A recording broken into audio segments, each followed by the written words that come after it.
শুরু করছি পশ্চিমবঙ্গের আবহাওয়ার বিশেষ বুলেটিন। প্রথমে দেখে নিন 23 ও 24 মার্চের বড় আপডেট। দক্ষিণবঙ্গে কালবৈশাখী জোরালো সম্ভাবনা, বজ্র বিদ্যুৎ সহ বৃষ্টির পূর্বাভাস। কলকাতা সহ একাধিক জেলায় দমকা ঝোড়ো হাওয়া, গতিবেগ পৌঁছাতে পারে 50 থেকে 60 কিলোমিটার বেগে। উত্তরবঙ্গে বিক্ষিপ্ত বৃষ্টি, পাহাড়ি এলাকায় মেঘলা আকাশ। তাপমাত্রা কিছুটা কমে স্বস্তি মিলতে পারে, তবে আর্দ্রতা বজায় থাকবে। বজ্রপাত ও ঝড়ের জন্য আবহাওয়া দপ্তরের সতর্কতা জারি। দক্ষিণবঙ্গের আবহাওয়া নিয়ে বড় আপডেট। আগামী 23 ও 24 মার্চ দক্ষিণবঙ্গের একাধিক জেলায় কালবৈশাখী জোরালো সম্ভাবনা তৈরি হয়েছে। আবহাওয়া দপ্তর জানিয়েছে, গরম ও আর্দ্রতার প্রভাবে বিকেলের দিকে বায়ুমণ্ডলে অস্থিরতা বাড়বে, যার ফলে বজ্র বিদ্যুৎ সহ বৃষ্টি হতে পারে। বিশেষ করে কলকাতা, হাওড়া, হুগলি, নদিয়া, পূর্ব ও পশ্চিম মেদিনীপুরে এই ঝড় বৃষ্টির প্রভাব বেশি দেখা যেতে পারে। কিছু জায়গায় হঠাৎ করে আকাশ কালো হয়ে গিয়ে দমকা হাওয়ার সঙ্গে বৃষ্টি শুরু হতে পারে। এই পরিস্থিতিতে সাধারণ মানুষকে সতর্ক থাকার পরামর্শ দেওয়া হয়েছে।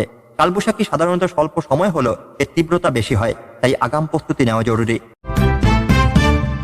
এবার আসা যাক ঝড়ো হওয়ার সতর্কতায়। আবহাওয়া দপ্তর জানিয়েছে, 23 ও 24 মার্চ কলকাতা সহ দক্ষিণবঙ্গের বেশ কিছু জেলায় দমকা ঝড়ো হাওয়া বইতে পারে।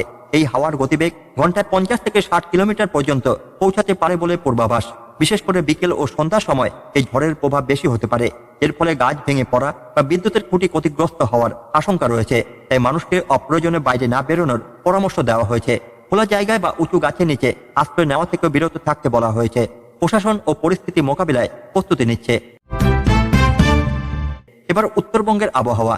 23 ও 24 মার্চ উত্তরবঙ্গে বেশ কিছু জেলায় বিক্ষিপ্ত বৃষ্টির সম্ভাবনা রয়েছে। দার্জিলিং, জলপাইগুড়ি, আলিপুরদুয়ার এবং কোচবিহার জেলায় আকাশ বেশিরভাগ সময় মেঘলা থাকতে পারে। মাঝে মধ্যে হালকা বৃষ্টি হলেও কোথাও কোথাও বজ্র বিদ্যুৎ সহ বৃষ্টি হতে পারে। পাহাড়ি এলাকায় কুয়াশা ও মেঘের প্রভাব বেশি থাকবে, ফলে দৃশ্যমানতা কমে যেতে পারে। যাতায়াতে কিছুটা সমস্যা হতে পারে বলে আশঙ্কা করা হচ্ছে। তবে এই বৃষ্টির কারণে তাপমাত্রা কিছুটা কম থাকবে এবং আবহাওয়া তুলনামূলকভাবে শীতল অনুভূত হবে। এবার তাপমাত্রার খবরে। রাজ্যের বিভিন্ন জেলার তাপমাত্রা কিছুটা কমতে পারে বলে জানিয়েছেন আবহাওয়া দপ্তর।